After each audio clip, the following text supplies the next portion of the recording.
Hello मित्रों, कैसे हैं आप सभी को बहुत बहुत धन्यवाद सीटेट के जिन्होंने पेपर दिया और जिनका अच्छा रिजल्ट आया। और आज से मैं फिर से हिंदी पढ़ानी स्टार्ट कर रहा हूँ। ये संपूर्ण क्लासों के लिए है, चाहे वो हाई स्कूल हो, इंटर हो या बड़े कंपटीशन की हो। आपने देखा होगा कि लगभग एक नंबर तो होता ही है, दो भी हो सकते हैं, तत्सम और तद्भव में से। तो तत्सम और तद्भव बहुत सारे होते हैं। आप विभिन्न किताबों में पढ़ते हैं तो उन्हें रटते रहते हैं, लेकिन रटने से, मैंने पहले ही बताया कि रटने से कुछ फ़ायदा नहीं है। कहाँ तक याद करोगे? बहुत सारे हैं, अलग अलग किताबों में रटोगे, लेकिन वहाँ पे जब आएगा तो आपको पहचान नहीं होगी, क्योंकि रटा हुआ आ गया तो ठीक, नहीं तो गड़बड़। इसलिए तत्सम और तद्भव को आप भली प्रकार से जानें कि कौन से शब्द तत्सम होते हैं, कौन से शब्द तद्भव होते हैं। तत्सम का मतलब होता है ऐसे शब्द जो संस्कृत से सीधे लिए गए हैं, जिनका प्रयोग अब भी होता है, यानी संस्कृत के समान, यानी उसके तत्मान उसके समान समान, यानी उसके समान, किसके समान? संस्कृत के समान। ऐसे शब्द जो संस्कृत के समान होते हैं उन्हें हम तत्सम कहते हैं, और जो हमने बिगाड़ कर बना दिए हैं उन्हें तद्भव कहते हैं, यानी जो अब जो बनाते हैं। देखा गया है कि तो जो तत्सम शब्द होते हैं वो ज़रा कठिन होते हैं, और मनुष्य की यह प्रवृत्ति होती है कि वह कठिन से आसान की तरफ को भागता है। इसलिए कठिन शब्दों का जो बिगाड़ का रूप हमने बना दिया है, जिसे कह सकते हैं बिगड़ा हुआ या आधुनिक रूप भी, जिसे या तद्भव भी हम कह सकते हैं, वो ऐसे शब्द होते हैं जो हमने बिगाड़ कर बना दिए हैं, वो तद्भव होते हैं। जो संस्कृत के समान थे वो तत्सम होते हैं। ठीक है, तो कुछ आप नियम देखेंगे, हम नियमों को बताएंगे, तो नियमों को नोट करते रहें। नंबर 1, चंद्र बिंदु। चंद्र बिंदु, ठीक है, ये वाला चंद्र बिंदु। चंद्र बिंदु आप यदि किसी भी शब्द के ऊपर लगा हुआ देख लें, समझ लीजिए वो शब्द कैसा होगा? तद्भव ही होगा। कैसा होगा? तद्भव, यानी तद्भव ही होगा। यानी रटने की जरूरत नहीं है, केवल आप चंद्र बिंदु को पहचानिए। जिस शब्द के ऊपर चंद्र बिंदु लगा हुआ हो वो तद्भव ही होगा। ठीक है, जैसे अंधकार का अंधेरा, आंसू का आंसू, या अंगूठा, ग्राम का गांव, अक्षी का आँख। इस प्रकार से जिसके ऊपर भी आपने देखते हैं, जैसे अक्षी, अक्षी का आँख, यानी इस पर यदि चंद्र बिंदु लगे हुए जो शब्द होते हैं, जैसे इस पर चंद्र बिंदु लग गया है, या चांदनी होता है, जिस पर भी आपको चंद्र बिंदु लगा मिल जाए, मैं शब्दों को मतलब उदाहरण के तौर पर बता रहा हूँ, यानी तो शब्द बहुत सारे होते हैं, मैं लिखकर पूरा पेज ही भरकर आपको बता सकता हूँ, लेकिन आपको खुद ही पहचानना है कि जिनके ऊपर चंद्र बिंदु लग गया वो तद्भव ही होते हैं। ठीक है, जिनके ऊपर चंद्र बिंदु लग गया वो तद्भव ही होते हैं। आगे देखते हैं कि किस प्रकार से, एक तो चंद्र बिंदु से हम पहचान सकते हैं तद्भवों को, और देखते हैं कि किस प्रकार से हम उन्हें पहचान सकते हैं। यानी जिस पर आधा से, यानी ये षटकोण वाला से, षटकोण वाला से जिस पर लग गया वो तत्सम होगा, तत्सम होगा। ठीक है, जिस पर आपको षटकोण वाला से लग गया, मिल गया जिस भी शब्द में, वो तत्सम ही होगा। जैसे अंगुष्ठ, षटकोण आदि आदि। बहुत सारे शब्द हो सकते हैं जिसमें भी आपको आधा स लगा मिल जाए वो तत्सम होता है। ठीक है। उसके बाद में देखते हैं छह क्षत्रिय। छह क्षत्रिय को आप जानते हैं, पढ़ते आ रहे हैं शुरू से। तो जिसमें जिस शब्द में भी आपको क्षत्रिय लगा मिल जाए, जैसे मैंने बताया अक्षी, अक्षर आदि बहुत सारे शब्द हो सकते हैं, जिसमें भी आपको छह क्षत्रिय लगा मिल जाए वो तत्सम होते हैं। ठीक है। बाकी यानी तत्समों को पहचान लेंगे तो तद्भव आपको अपने आप पता लग जाएगा। ठीक है। तो तत्समों को पहचानने की कुछ मैं लक्षण बता रहा हूँ कि तत्समों को किस प्रकार से पहचाने। ठीक है। यानी जिसमें छह क्षत्रिय आपको लगा मिल जाए वो तत्सम ही होगा। ठीक है। उससे आप आसानी से पहचान सकते हैं। और देखते हैं रे वाले, जैसे प्रातः, ग्राम, ये सभी शब्द जो होंगे वो भी तत्सम ही होते हैं। जिसमें ये वाला रे लगा मिल जाता है, ये वाला, वो सभी तत्सम होंगे। और देखते हैं बहुत से शब्द हैं, जैसे ऊपर वाला रे, जो ऊपर रे लगता है, जैसे कर्पूर। कर्पूर यानी ये वाला रे, ये जो ऊपर लगा हुआ है शब्द के हमारे, ये ऊपर वाला रे जहाँ भी आपको जिस शब्द में दिखाई दे, जैसे अर्ध है, अर्ध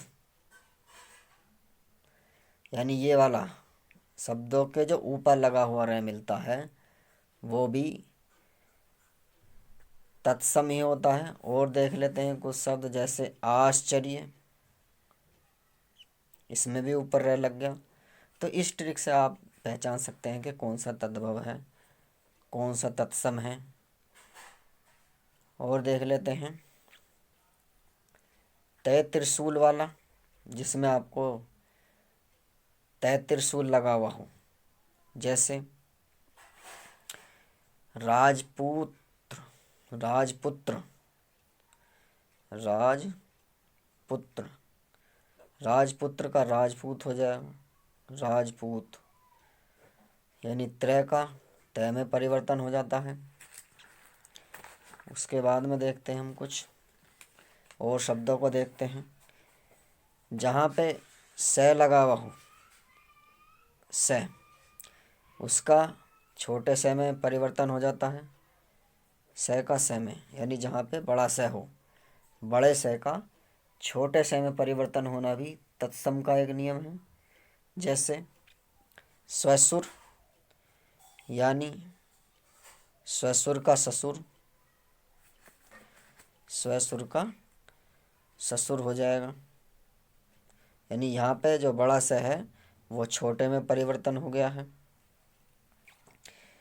और देखते हैं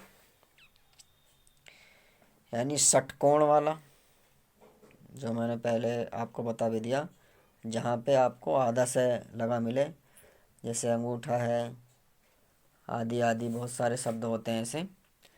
जैसे आप देखेंगे और देखते हैं शब्दों को, जैसे दुर्बल है उसके ऊपर रह होता है, उससे आप उसे पहचान सकते हैं।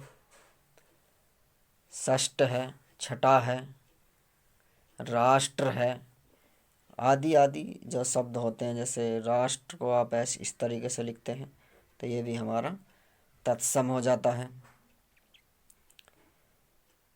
और देखते हैं रेप ऋषि की मात्रा वाले शब्द, ऐसे शब्द जिन पर रेप ऋषि की मात्राएं होती हैं, जैसे वो सभी तत्सम की श्रेणी में आते हैं।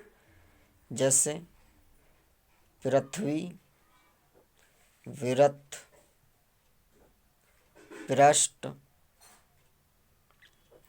पृष्ठ, तो ये सारे इस मात्रा से भी आप पहचान सकते हैं कि जिसके नीचे रेप ऋषि की मात्रा लगी हुई हो वो सारे क्या होते हैं, तत्सम होते हैं। आधे वर्ण वाले, आधे वर्ण वाले भी तत्सम की श्रेणी में आते हैं, जैसे आम्र,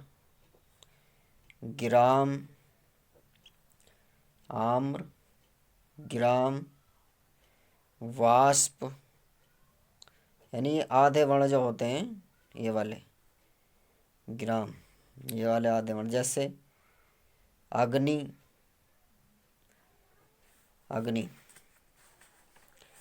यानी यहाँ पे लिख देते हैं हम अग्नि। ये इसमें आधा वर्ण है ना, क्या है ये वाला आधा जो क्या है, उससे हम पहचान सकते हैं। तो जब अग्नि तत्सम हो गया तो दुग्ध में भी तो आधा गया है, ये भी हमारा क्या हो जाएगा, तत्सम हो जाएगा, दूध बन जाएगा। तो हमें ये पहचानना है, यदि हमने तत्सम का पता लग गया तो हम तद्भव को आराम से पहचान सकते हैं। जैसे ये वाला शब्द है श्री वाला, ये भी तत्सम होता है। जैसे श्रृंगार लिखा जाता है, श्रृंगार में हमारा तत्सम होता है। और देख लेते हैं, बहुत सारे शब्द मिलेंगे ऐसे जिनके ऊपर यानी जिनके नीचे रेपरिशी की मात्रा होती है, जो जुड़े हुए वर्ण होते हैं, या जैसे अग्नि है, वाष्प है, आदि आदि, ये शब्द हमारे जो हैं तत्सम को हम भली प्रकार से पहचान सकते हैं। जैसे वह वाले शब्द, वह का बै में जो परिवर्तन होता है, वह का बै में, जैसे वर्षा का बरसात, यानी वह का बै में जो परिवर्तन होता है वो वाला। ये सभी ये तत्सम है, ये तद्भव, यानी वह वाला। यदि आपको ऐसा वर्ण मिल जाएगा जिसमें वह हो, जैसे विवाह का हो जाएगा ब्याह, यानी वह का बै में परिवर्तन। ठीक है, वह का बै में परिवर्तन। और देख लेते हैं जो शब्द रेपर ऋषि से बनते हैं, जैसे ऋषि है और वृश्चिक वगैरह है, मृत्यु है, ये सभी ऐसे शब्द जो हैं तत्सम होते हैं, जिन पर रेपर ऋषि की मात्राएं लग जाती हैं। और ये कुछ शब्दों को पहचानने के लक्षण हैं, इनसे आप भली प्रकार से पहचान सकते हैं। जिनमें त्रिशूल हो मैंने बता चुका है। और देखते हैं जिन पर विसर्ग लगा हो, विसर्गों से भी हम उसे पहचान सकते हैं। जैसे प्रातः है, बस उसके आगे का क्या होता है कि विसर्ग जो है वो हट जाता है। तो आपने देखा कि जो आधे शब्द वाले होते हैं वो भी तत्सम होते हैं। जैसे चंद्र है, वृत्त है, जिनमें आधा अक्षर है। तपस्वी है, तापसी बन जाएगा। ताम्र है, तांबा बन जाएगा। तीर्थ है, तीर्थ बन जाएगा। दंड है, दंडा बन जाएगा। यानी अड़े खाली वाले, ये वाले, क्योंकि इसमें भी ये आधा ही वर्ण है, इसलिए मैंने मतलब बता रहा हूँ। जैसे दंड का दंडा। चित्रकार यानी तय त्रिशूल वाले, जैसे चित्र है, तय त्रिशूल वाले, चित्रकार आदि आदि, तय त्रिशूल वाले वर्ण भी हमारे क्या होते हैं, तत्सम होते हैं। तो आपने देखा कि ऐसे शब्द जो जिनके अंदर षटकोण वाला स हो, जिनके छह छत्रिय से हो, जिनके अंदर छह छत्रिय का प्रयोग हो, विसर्ग लगे हों, जुड़े हुए शब्द हों, ऊपर रह हो या नीचे रह जुड़ा हुआ हो, तय त्रिशूल हो, बड़ा स हो, रेफ ऋषि की मात्रा हो, श्रृंगार हो, वह का बै बन रहा हो, ऊपर हो या जुड़ा हुआ हो या विसर्ग वाला हो, और जी ऋषि वाला हो, और अणे खाली वाला मतलब जुड़े वाला, कोई भी शब्द हो जुड़ा वाला जो जोड़ का बनाते हैं। जैसे दुग्ध है, आधा गया, ग्राम है, में आधा रह, ग्रंथि है, ग्रंथि, तो ये गांठ उसका बन जाएगा। तो ये सारे जो है हमारे तत्सम होते हैं। तो इस प्रकार से आप उन्हें पहचान सकते हैं। बड़े से का छोटा से बन जाता है, जैसे श्यामल का छोटा से श्यामला, स का समय परिवर्तन। तो ये सभी जो हैं इस प्रकार से आप पहचान सकते हैं। स का परिवर्तन छ में बन जाता है, जैसे साक्षर का सक्षर, ठीक है, साक्षर। अक्षर का अक्षर, जैसे अक्षर। हम एक शब्द लिखेंगे अक्षर, तो इसमें छह छतरी है, इससे ही पहचान लें कि ये हमारा जो है तत्सम है। तो तत्सम में क्या बनेगा, ये बन जाएगा, अक्षर बोल देते हैं इसे, ठीक है, अक्षर। तो छह का ये हमारा तत्सम है और ये तद्भव है, यानी ये वाले जिसमें वर्ण होते हैं वो तद्भव कहलाते हैं, ठीक है। तो मैं आशा करता हूँ आपको समझ में आ गया होगा। भली प्रकार से और एक बार देख लें इसे, कि कुछ शब्दों को रटेना, उनसे पहचानने की कोशिश करें कि कौन सा शब्द से हम उसे पहचान सकते हैं कि कौन सा तत्सम है और किस प्रकार का तद्भव है। शब्द बहुत सारे होते हैं, किताबों में लिखे हुए हैं, लेकिन मैं ज़्यादा लंबा वीडियो ना बनाकर छोटा बना रहा हूँ। केवल आपको इम्पोर्टेंट बात जो बतानी है, जो किताबों में नहीं होते। किताबों में बहुत से शब्द आप आसानी से पढ़ सकते हैं, देख सकते हैं, उनकी पहचान कर सकते हैं कि कौन सा शब्द है जो तत्सम है और कौन सा तद्भव है। पहचान मैंने आपको बता दी है, आप उसे खुद से अभ्यास करें छांट करके, ठीक है। थैंक यू, धन्यवाद।